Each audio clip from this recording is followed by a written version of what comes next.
హరే కృష్ణ భక్తులందరికీ స్వాగతం. ఈరోజు మన శ్రీమద్ భాగవతం కక్షంలోకి. మనము ముందు మంగళాచరణ చేసుకొని తర్వాత ఈరోజు యొక్క చర్చను ఆరంభిద్దామంట.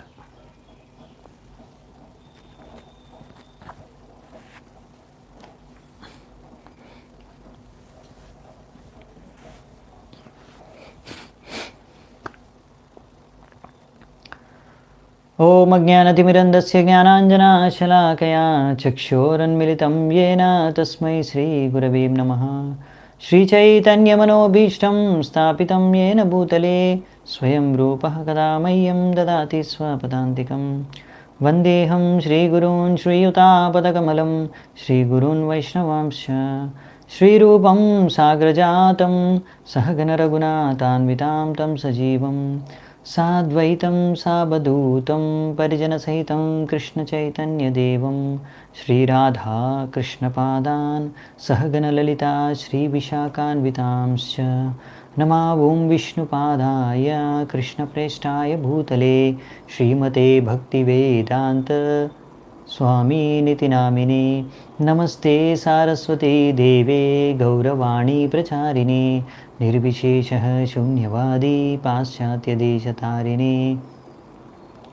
నమో మహావదన్యాయ కృష్ణప్రేమప్రదాయతే కృష్ణాయ కృష్ణచైతన్య నామినే గౌరత్విజే నమః. హే కృష్ణ కరుణా సింధు దీనబంధు జగత్పతే గోపేశ గోపికా కాంత రాధాకాంత నమోస్తుతే. తప్తకాంచన గౌరాంగీ రాధే వృందావనేశ్వరీ వృషభానుసుతే దేవి ప్రణమామి హరిప్రియే. నీలాచలనివాసాయ నిత్యాయ పరమాత్మనే బలభద్రసుభద్రాభ్యాం జగన్నాథాయ తే నమః. వాంఛాకల్పతరుభ్యశ్చ కృపాసింధుభ్య ఏవ చ పతితానాం పావనేభ్యో వైష్ణవేభ్యో నమో నమః. జయ శ్రీకృష్ణ చైతన్య ప్రభు నిత్యానంద శ్రీ అద్వైత గదాధర శ్రీవాసాది గౌరభక్తవృంద.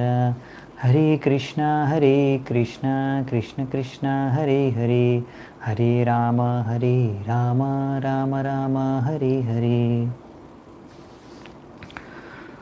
ఇప్పుడు మనము రెండవ స్కందం 8వ అధ్యాయం 17వ నంబర్ శ్లోకం నుంచి 23వ నంబర్ శ్లోకం వరకు చూడడానికి ప్రయత్నిద్దామంట. మనము ఇక్కడ చర్చించుకుంటున్న విషయం ఏంటంటే, పరీక్షిత్ మహారాజు శుకదేవ గోస్వామిని కొన్ని ప్రశ్నలు అడుగుతున్నారు. కొన్ని కాదు, చాలానే ప్రశ్నలు అడుగుతున్నారు. నిన్న కూడా మనం ఓన్లీ ప్రశ్నలే చూసుకున్నాము. ఈరోజు కూడా ప్రశ్నలు, మిగతా ప్రశ్నలన్నీ ఈరోజు చూద్దామంట. ఈరోజు ప్రశ్నలు ఈ యొక్క 17వ నంబర్ శ్లోకం నుంచి మొదలు పెడదామంట.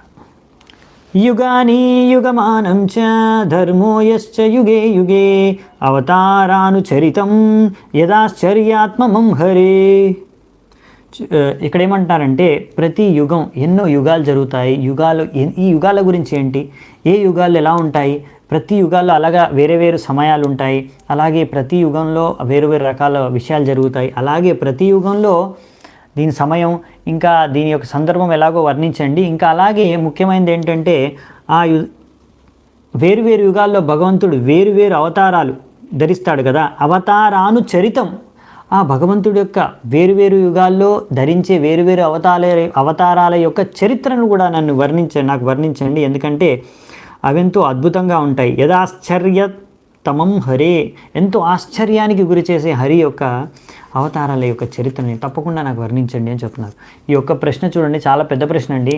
అన్ని యుగాలు చెప్పండి, అన్ని యుగాల్లో అన్ని అవతారాల గురించి చెప్పేస్తున్నారు.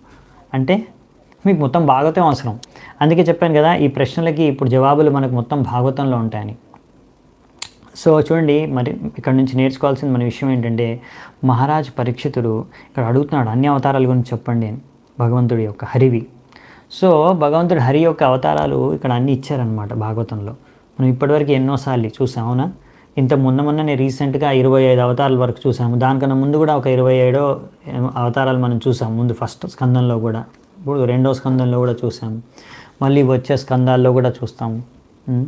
వీటన్నిటి ద్వారా మనకు అర్థమయ్యేది ఏంటంటే, అసలు అవతారం అంటే భగవంతుడి అవతారాలు ఎవరు అనేది, ఎవరిని మనం భగవంతుడి అవతారంగా స్వీకరించవచ్చు అనే విషయాన్ని. అంతేగాని ఏ సాధారణ మనిషినో XYZని ఇక్కడ ఉన్న కలియుగంలో ఎంతోమంది మనుషుల్ని కొంతమంది భగవంతుడిగా పూజిస్తూ ఉంటారు. మీరు చూడండి, మరి నేను పూజించే ఈ స్వామి, బాబా ఎక్సెట్రా ఎక్సెట్రా భగవంతుడు అవతారం అనేసి ఆ బాబా, స్వామి వాళ్ళందరూ మరి భాగవతంలో వాళ్ళ పేరుందా లేదా చెక్ చేసుకోండి.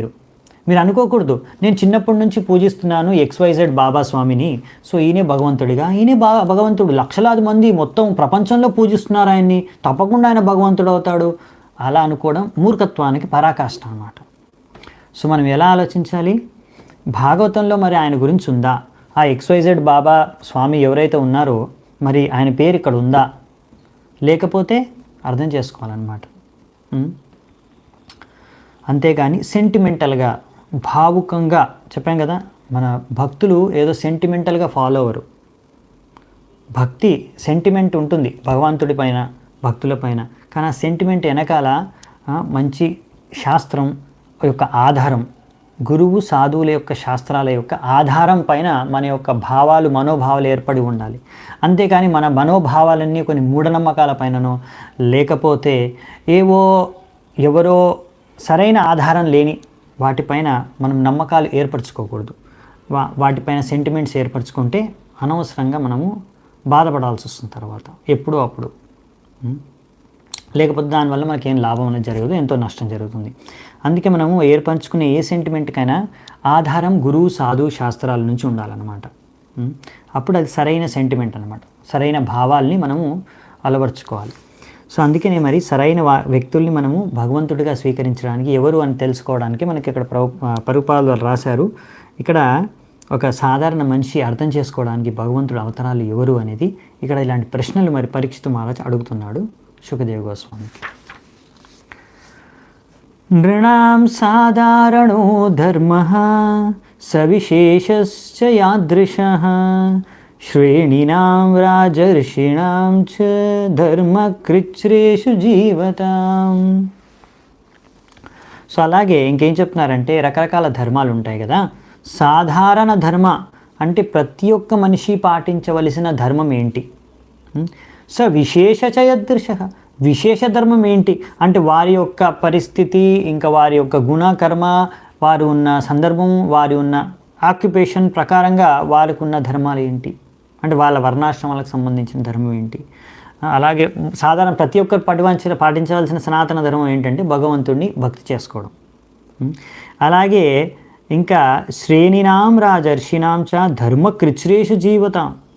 అలాగే ఆపద్ధర్మం, కృచ్ఛ్రేషు అంటే ఆపద సమయాల్లో పాటించవలసిన ధర్మం ఏంటి అని. సో ఇక్కడ మనకు అర్థం చేసుకునేదంటే మనం భక్తులు ఏం చేస్తామంటే ఇలా మనము ముఖ్యంగా పాటించేది భక్తి యోగం, భగవంతుడిని ఆరాధించుకుంటాం, భగవంతుడిని ఆరాధించుకోవడం, భగవంతుడి పట్ల భక్తి చేసుకోవడం మనం అసలైన ధర్మం. మరి దీనికి ఎన్నో ఉదాహరణలు ఉన్నాయి. ఇక్కడ ఒకరు ఉదాహరణ ఇచ్చారు ఇక్కడ ప్రభుపాదుల వారు. వజ్రంగిజీ హనుమంతుడు భగవంతుడు శ్రీరామచంద్రుడి యొక్క గొప్ప భక్తుడు. సో భక్తి అనేది ఇలా ఎవరైనా చేసుకోవచ్చు. దీనికి ఏ కుల మత భేదాలు ఏవి లేవన్నమాట, జాతివాదాలు ఏం లేవు, ఇలాంటివన్నీ ఏ యోగ్యత అవసరం లేదు. ప్రతి ఒక్కరూ భక్తి చేసుకోవచ్చు. భక్తి చేసుకోవడానికి ఏ వర్గము ఏ వర్ణము అనే అవసరం లేదు. ఇక్కడ ఏ జాతికి చెందిన వారైనా సరే, ఏ కొండల్లో కోనల్లో ఉండే వాళ్ళైనా సరే, ఎలాంటి వాళ్ళైనా సరే భగవంతుడికి భక్తి చేసుకోవచ్చు అని ఇక్కడ రాశారు. కాకపోతే భగవంతుడి యొక్క ప్రామాణిక భక్తుడైన పరంపరలో వచ్చిన అతను యొక్క అధ్యక్షతలో భక్తిని మనము పాటించాలి. అంతేగాని మనకు తోచినట్టుగా ఎవరిని పడితే వారిని ఏ బాబా XYZ బాబా స్వామిని పట్టుకొని భగవంతుడని అతనికి పూజ చేసుకోవడం, ఆరాధించుకోవడం, ఆయన కీర్తనలు పాడడం. సో పరంపరలో మనము నేర్చుకుంటూ అలా అయితే ఎవరైనా భక్తులు కావచ్చు అంట. ఉదాహరణకి స్కంద పురాణంలో ఒక స్టోరీ ఇస్తారంట. స్టోరీ ఉంది, కథ ఉంది. అందులో ఏంటంటే ఒక షికారి హంటర్, ఒక వేటగాడు కూడా నారదుని యొక్క కృప వలన ఆయన ఆదేశానుసారాల్ని పాటించి ఒక మంచి భక్తుడిగా మారిపోయాడంట, శుద్ధ భక్తుడిగా మారిపోయాడంట. ఒక స్టోరీ అయితే మనం విన్నాము, మనకు ప్రభుపాదుల వారు చెప్తారు. స్టోరీ ఆఫ్ మృగారి అని ఇంకో దగ్గర. మృగారి అనే ఒక హంటర్ నారదుని ఆయన ఎలా మరి మంచి శుద్ధ భక్తుడిగా మార్చేశాడు అనే విషయాన్ని అది మళ్ళీ వచ్చినప్పుడు చూద్దామంట. సో ఇప్పుడు నెక్స్ట్ ఇంకా వేరే శ్లోకాలు కూడా చూడాలి కదా, మనం ముందుకు వెళ్దామంట. తత్వానాం పరిసంఖ్యానం లక్షణం హేతులక్షణం పురుషారాధన విధిర్ యోగస్యాధ్యాత్మికస్య చ. అలాగే ఈ యొక్క సృష్టికి కావాల్సిన అన్ని తత్వాలు ఏవేవి కావాలో ఆ తత్వాల సృష్టి, అలాగే ఈ సృష్టిని చేసిన భగవంతుడి యొక్క అవతారాలు అంటే పురుష అవతారాల గురించి మళ్ళీ అడుగుతున్నారు. అలాగే ఇవి ఎన్నో రకాల సిద్ధులు ఉంటాయి కదా, యోగ సిద్ధులు, అలాగే భక్తి, ఇది కలిపి కొంతమంది పాటిస్తూ ఉంటారు. దాని గురించి యోగ మిశ్ర భక్తి అంటారు దీన్ని. ఈ యోగ మిశ్ర భక్తి గురించి కూడా, ఇవన్నిటి గురించి మనకు సమాధానాలు మొత్తం భాగవతంలో ఉంటాయి. మీకు ఓన్లీ ఇప్పుడు టైటిల్స్, టాపిక్స్ ఏవి డిస్కస్ అవ్వబోతున్నాయి ఫ్యూచర్లో భాగవతంలో అనే విషయాలు ఇక్కడ మనకు వస్తున్నాయి అన్నమాట. So next చూద్దామంట. యోగేశ్వరైశ్వర్యగతిర్ లింగభంగస్తు యోగినాం వేదోపవేదధర్మాణం ఇతిహాస పురాణయోః. ఇంకేం చెప్తున్నారంటే యోగ ఐశ్వర్యాల గురించి. యోగేశ్వర గతిర్, ఈ యోగేశ్వరులు ఉంటారు, ఎంతోమంది యోగులు ఉంటారు, వాళ్ళ యొక్క ఐశ్వర్య, వారి యొక్క గతి. లింగభంగస్తు యోగినాం, ఎప్పుడైతే వారు మరి శరీరం నశించిపోతుందో మరి వారి యొక్క సూక్ష్మ శరీరం ఏం చెబుతుంది, ఆ విషయాలు నాకు తెలుసుకోవాలనుంది. యోగుల యొక్క గతి, వారి యొక్క సూక్ష్మ శరీరం ఎలా నశించిపోతుంది, వాళ్ళకున్న ఐశ్వర్యాల గురించి. అలాగే వేదోపవేద ధర్మానాం, రకరకాల వేదశాస్త్రాల్లో ధర్మ విషయాలు, ఇంకా ఎన్నో విషయాలు చెప్పారు కదా ఇతిహాసాల్లో, ఇంకా పురాణాల్లో, ఆ యొక్క సారం ఏంటి అవన్నీ నాకు తెలుసుకోవాలని ఉంది. అవి చెప్పండి నాకు. చూడండి, నేను అడిగిన విషయాలు చాలా చిన్నవి కాదు, చాలా పెద్ద పెద్దవి. అందుకే చాలా సమయం పడుతుంది, మొత్తం భాగవతం పడుతుంది. సో యోగులకి ఎన్నో రకాల శక్తులు, సిద్ధులు ఉంటాయి. ముఖ్యంగా 8 రకాల సిద్ధులు ఉంటాయన్నమాట. సిద్ధులు ప్రాప్తించుకోవచ్చు ఒక యోగి సాధన చేసి, ఆయన ఒక 8 సిద్ధీస్ని ప్రాప్తించుకోవచ్చు అనమాట. అనిమ, లగిమ ఇలా. సో భగవంతుడు ఎలాగో యోగేశ్వరుడు కృష్ణుడు, అలాగే భగవంతుడు శివుడు కూడా, మహాదేవుడు కూడా, ఆయనకు కూడా ఎన్నో యోగ శక్తులు ఉన్నాయి. వాళ్ళు చేసే కార్యాలు మనము సాధారణ జీవులము అసలు ఊహించలేమన్నమాట. అన్ని రకాల యోగ శక్తులు ఉంటాయి. అయినా అలా చాలామంది యోగులు ఉంటారు. కొంతమందికి ఒక సిద్ధి ప్రాప్తి చెందుతుంది, కొంతమందికి 8 సిద్ధులు ప్రాప్తి చెందుకుంటారు. కానీ ఎన్ని సిద్ధులు, ఎంత పెద్ద యోగ అయినా సరే, ఎన్ని రకాల సిద్ధులని ఆయన సంపాదించుకున్నా సరే, భక్తుడు ఆయనకన్నా ఎక్కువ శ్రేష్ఠ శక్తివంతుడు అంట. ఎలా అంటే ఒక ఉదాహరణ ఇచ్చారు ఇక్కడ. మరి భక్తుడి దగ్గర మరి ఏం సిద్ధులు ఉండవు కదండి, మనమేం మ్యాజిక్ చేయలేం కదా అంటే, అవును, కానీ అయినా కానీ ఆ యోగు ఎలాగైతే, ఒక ఉదాహరణ దుర్వాసముని, ఆయన ఎంతో పెద్ద యోగి, ఆయనకు ఎన్నో రకాల శక్తులు ఉన్నాయి. సో దుర్వాసముని ఒకసారి అంబరీష్ మహారాణి హతమార్చాలనుకుంటాడు ఆయన ఒక యోగ శక్తి ద్వారా. కానీ ఎప్పుడైతే ఆ ప్రయత్నం చేస్తాడో అప్పుడు వెంటనే సుదర్శన చక్రము ఈ యొక్క దుర్వాసముని ఎంటబడుతుంది.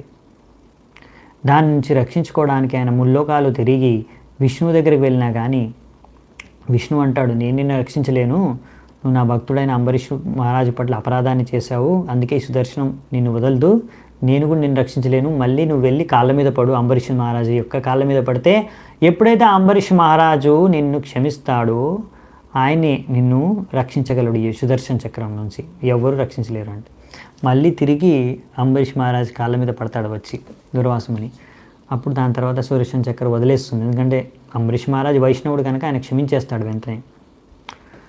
సో అంటే ఇలా ఒక వైష్ణవుడికి, శుద్ధ భక్తుడికి, అంటే అంత పెద్ద యోగి కన్నా కూడా ఎంతో శక్తివంతుడు అనమాట. ఎలా అంటే భగవంతుడి కృప వలన. ఎందుకంటే భగవంతుడి ఒక రక్షణ అనేది ఎప్పుడు ఉంటుంది ఒక శుద్ధ భక్తుడికి. ద్రౌపది ఉంది, ఆమె ఒక సాధారణ స్త్రీ. ఆమెను అసత్సభలో వస్త్రాహరణ చేయాలనుకుంటున్నాడు దుశ్శాసనుడు, ఇంకా దుర్యోధను, వీళ్ళందరూ. వాళ్ళు ఎంత ప్రయత్నించినా కానీ విఫలమైపోయారు. ఎందుకంటే ఆమె కృష్ణుని శరణం తీసుకుంది. కృష్ణుడు ఆమెకు, మనకు తెలిసిన లీల, ఎంత చీరను అందించాడంటే ఇంకా చాలా వస్త్రాన్ని అందించాడు ఆయన. దాని ద్వారా ఆ దుశ్శాసనుడు ఎప్పుడూ వస్త్రాన్ని చేయలేకపోయాడు, ఆయన శక్తి విఫలమైపోయింది. సో అలాంటి ఒక సాధారణ స్త్రీ కూడా అంత శక్తివంతంగా ఎలా మారగలిగిందంటే భగవంతుడి యొక్క రక్షణ కృప ద్వారా. అంటే భగవంతుడి రక్షణ ఉంటుంది, కానీ కనుకనే శుద్ధ భక్తుడు ఎంతో శక్తివంతుడు అయిపోతాడు యోగి కన్నా కూడా అని ఇక్కడ రాశారు ప్రభుపాదుల ద్వారా. అందుకే మనం ఇలాంటి యోగి సిద్ధుల గురించి భక్తులు ఎక్కువగా ఆసక్తి పడి వాటి వెనకాల పడకూడదు అన్నమాట. వాటి గురించి సమయం నష్టం చేసుకోకూడదు.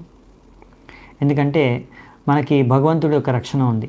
ఎలాగైతే ఒక చిన్న పిల్లవాడు తన యొక్క తల్లిదండ్రుల యొక్క రక్షణ ఆధారంగా ఆ నమ్మకం పైన అసలు భయం లేకుండా ఎంతో ఉత్సాహంగా ఉంటాడో, దేనికి భయపడకుండా, అలాగే మనం కూడా దేనికి భయపడాల్సిన అవసరం లేదు. భగవంతుడి యొక్క శరణాగతిని మనము స్వీకరిస్తే, ఎందుకంటే భగవంతుడు మనకి ఎల్లప్పుడూ రక్షిస్తాడు కనుక. సో ఇంకా సారము, ఇతిహాసాలు, పురాణాలు, అన్ని వేదశాస్త్రాల యొక్క సారం అంటే మనకు భగవద్గీతలో అప్పుడే చెప్పేశారు 15వ అధ్యాయంలో 15వ నంబర్ శ్లోకంలో, వేదైశ్చ సర్వేర్ అహమేవ వేద్యో వేదాంతకృత్వేద విధియేవ చాహం. వేదైశ్చ సర్వేర్ అహమేవ వేద్యో. సో అన్ని వేదాల నుంచి మనం అర్థం చేసుకోవాల్సింది కృష్ణుడిని అర్థం చేసుకోవాలి. ఆయన భగవంతుడని, ఆయన అన్నిటికీ మూల కారణమని, ఆయనకి భక్తి చేసుకోవాలని. సో ఆయనే సారం వేదాలకి అనే విషయాన్ని అర్థం చేసుకుంటే మనం వేదాలను అర్థం చేసుకున్నట్టే. సంప్లవ సర్వభూతానాం విక్రమ ప్రతి సంక్రమ ఇష్టపూర్తస్య కామ్యానాం త్రివర్గస్య చ యో విధి. సో ఇక్కడ ఏం చెప్తున్నారంటే, ఇంకా అడుగుతున్నాడు. ఏమడుగుతున్నాడు పరీక్షిత్ మహారాజ్ ఇంకో నెక్స్ట్ శ్లోకంలో ఇంకా వేరే వేరే ప్రశ్నలు అడుగుతున్నాడు. ఏమని అంటే, మరి వీళ్ళందరూ జీవులు, రకరకాల జీవుల యొక్క సృష్టి, వాళ్ళ యొక్క సంహారం, వారి యొక్క పాలన, వారి యొక్క ముక్తి, ఇవన్నీ ఎలా జరుగుతాయి? అలాగే భక్తి, మనం భక్తి మార్గం చేస్తున్నప్పుడు అందులో రకరకాల అడ్వాంటేజెస్, అంటే అందులో రకరకాల లాభాలు నష్టాలు జరుగుతాయి. అంటే కొన్ని కార్యాల వల్ల కొన్ని అనుకూల కార్యాలు ఉంటాయి, కొన్ని ప్రతికూల కార్యాలు ఉంటాయి. భక్తిలో మార్గంలో అనుకూల్యస్య సంకల్ప ప్రతికూల్యస్య వర్జనం. అంటే అనుకూలంగా భక్తికి అనుకూలంగా ఉన్న కార్యాలు చేయాలి, ప్రతికూలంగా ఉన్న కార్యాలని మనం వదిలేసేయాలి.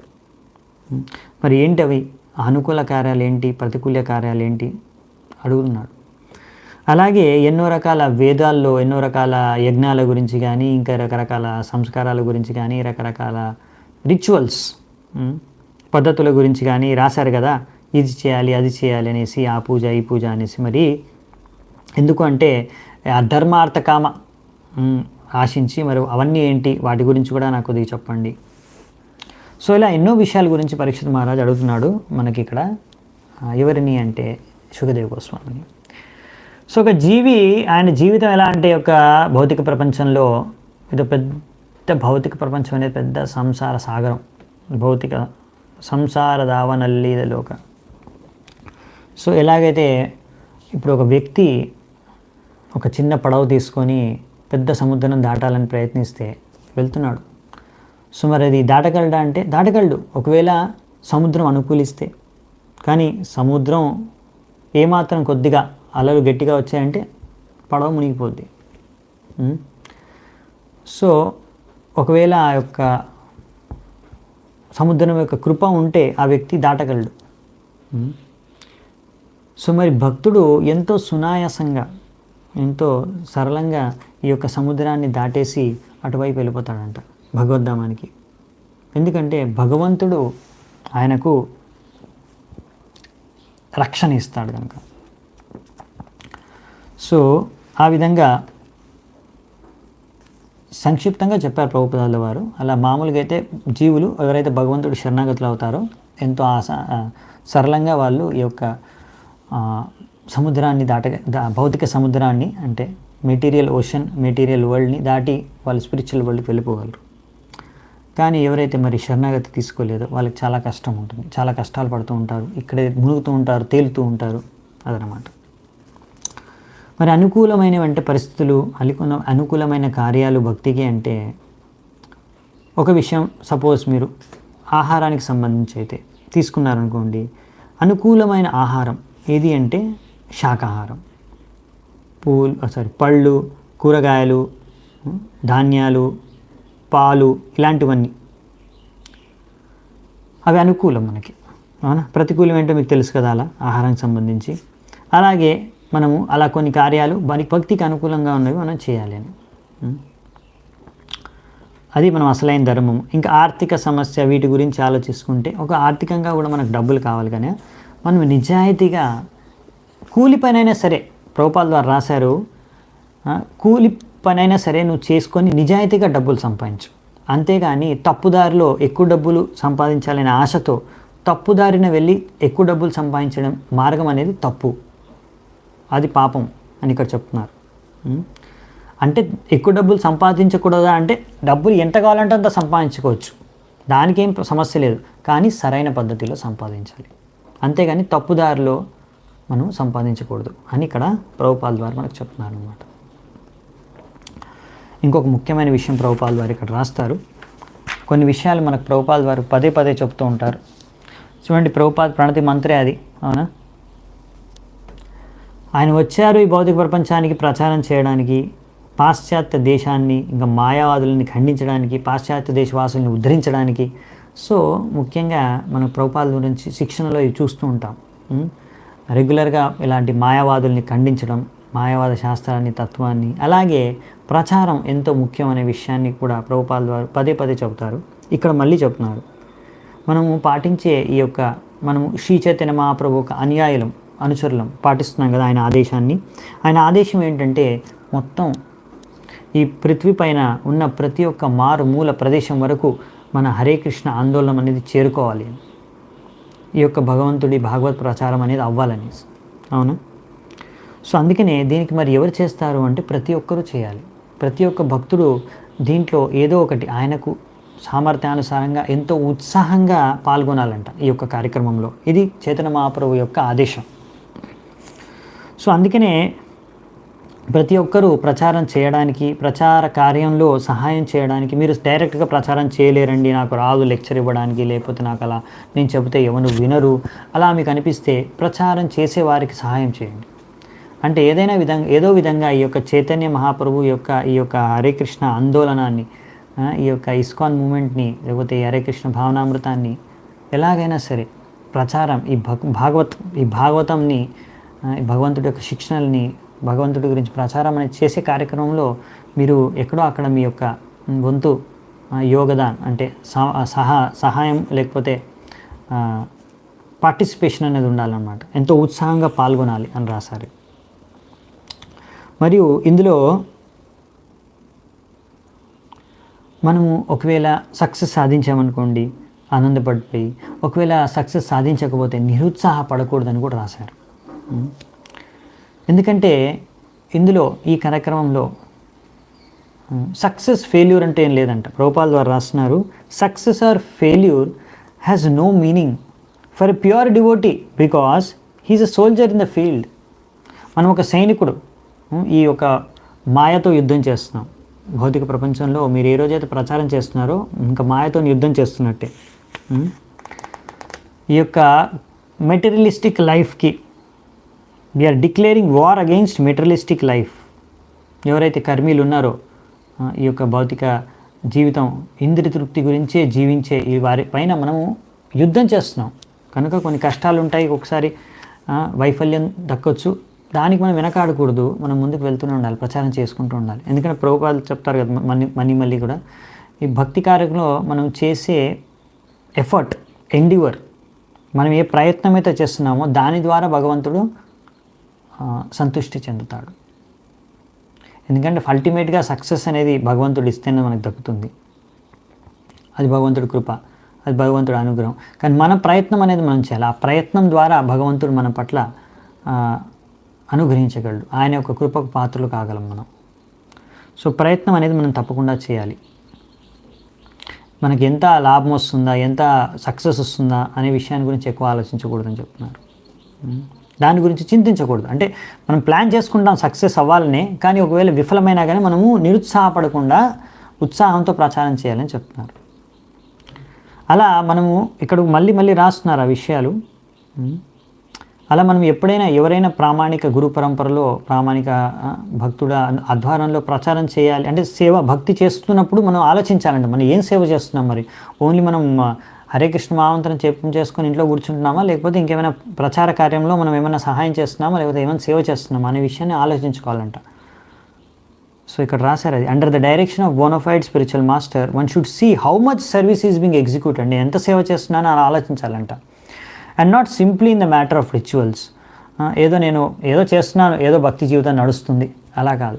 నేనేం చేస్తున్నాను, నా కాంట్రిబ్యూషన్ ఏంటి, నా వైపు నుంచి నా యొక్క యోగదానం, నా సైడ్ నుంచి నేను ఏం చేస్తున్నాను ఈ యొక్క ప్రచార కార్యక్రమంలో, నా యొక్క భాగస్వామ్యం ఏంటి అనే విషయాన్ని గురించి మనం ఆలోచించాలంట. నెక్స్ట్ చూద్దామంట. యోవానుషాయినాం సర్గః పాషండస్య చ సంభవః ఆత్మనో బంధమోక్షౌ చ వ్యవస్థానం స్వరూపతః. ఇంకా ఇక్కడ ఏమంటున్నారంటే మరి ఈ యొక్క సృష్టి ప్రళయం జరిగినప్పుడు, ప్రళయం జరిగిన తర్వాత అన్ని జీవరాశులు అందరూ భగవంతుడిలో విలీనమైపోతారు. మళ్ళీ ప్రళయం తర్వాత సృష్టి జరిగినప్పుడు ఎలా వస్తారు వాళ్ళందరూ అంటే విషయాలు ఇంకా అడుగుతున్నారు అన్నమాట. వీటికి సంబంధించి సృష్టి ప్రళయం, ఇంకా జీవుడు ఎలా సృష్టి ప్రళయం తర్వాత ఏం జరుగుతుంది అనేది. అలాగే మరి ఈ యొక్క లోకంలో పాషండస్య చ సంభవ, పాషండులు అంటే భగవంతుడిని నమ్మని వాళ్ళు, నాస్తికులు, ఇలాంటి వారు కూడా జన్మిస్తారే, మరి వాళ్ళ గురించి ఏంటి సంగతి, వాళ్ళ గురించి కూడా కొద్దిగా చెప్పండి. అలాగే ఆత్మనో బంధమోక్షోచ, ఇంకా ఎవరైతే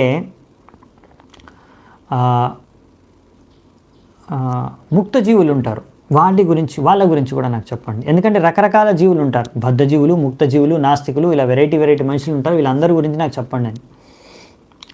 సో ముఖ్యంగా ఇక్కడ మనకు ప్రభుపాల ద్వారా రాస్తున్నారు, 2 రకాల జీవులు ఉంటారు, జీవాత్మలు. ఒకరు వచ్చేసి నిత్యబద్ధ, ఇంకొకరు నిత్యసిద్ధ. నిత్యసిద్ధ అనేవారు భగవద్ధామంలో ఉంటారు. అప్పుడప్పుడు ప్రభుపాద లాంటి వారు నిత్యసిద్ధ భక్తులు కూడా ఇక్కడికి వస్తారు మనకు ప్రచారం చేయడం కోసం, మన ఆచార్యులు. ఇంకా మిగతా వాళ్ళు వచ్చేసి నిత్యబద్ధ జీవులు. ఆ నిత్యబద్ధ జీవుల్లో కూడా 2 రకాలు ఉంటారంట. ఒకరు వచ్చేసి ఎవరికైతే భగవంతుడి మీద శ్రద్ధ ఉందో, ఇంకొకరు వచ్చేసి పాషండులు. ఇక్కడ అడిగారు కదా, చెప్పారు కదా, ఎవరికైతే భగవంతుడు అంటే నమ్మకం లేదో, నాస్తికులే అనుకోండి. సో అలా ఆస్తికులు, నాస్తికులు అంటే భగవంతుడిని శ్రద్ధ ఉన్నవాళ్ళు, మరి భగవంతుడిని నేను నమ్మేవారు కూడా. అందులో కూడా 2 రకాలంట. ఒకటి భక్తులు, ఇంకొకటి జ్ఞానులు. భక్తులు ఏంటంటే భగవంతుడికి మనం భక్తి యోగ ద్వారా భక్తి చేసుకోవడం. ఇంకొకరు జ్ఞానులు, వాళ్ళ తెలివితో జ్ఞాన పద్ధతి, యోగ పద్ధతి, ఇంకా వేరే మార్గాల ద్వారా భగవంతుడిని ఆశ్రయించుకోవడానికి ప్రయత్నించే వాళ్ళు. నెక్స్ట్ వచ్చేసి 23వ శ్లోకం చూద్దామంట, లాస్ట్. యతాత్మా తంత్రో భగవాన్ విక్రీడత్యాత్మమాయయా విసృజ్య వాయతా మాయాం ఉదాస్తే సాక్షివద్ విభుః. సో ఇక్కడ ఏం రాశారంటే, ద ఇండిపెండెంట్ పర్సనాలిటీ ఆఫ్ గాడెడ్. ఎవరైతే ఇప్పుడు స్వతంత్రుడు, భగవంతుడు సంపూర్ణంగా స్వతంత్రుడు, ఆయన ఎన్నో రకాల లీలలు చేస్తాడు. ఆయన అంతరంగ శక్తి ద్వారా ఎన్నో రకరకాల లీలలు చేస్తాడు. ఆయన ఇక్కడ భౌతిక ప్రపంచానికి వచ్చినప్పుడు వెరైటీ లీలలు చేస్తాడు ఆయన. సృష్టి లీల, అలాగే సృష్టి లీల తర్వాత ఇంకా అంతరంగ శక్తి ద్వారా కూడా ఎన్నో లీలలు చేస్తాడు కదా, వాటి గురించి.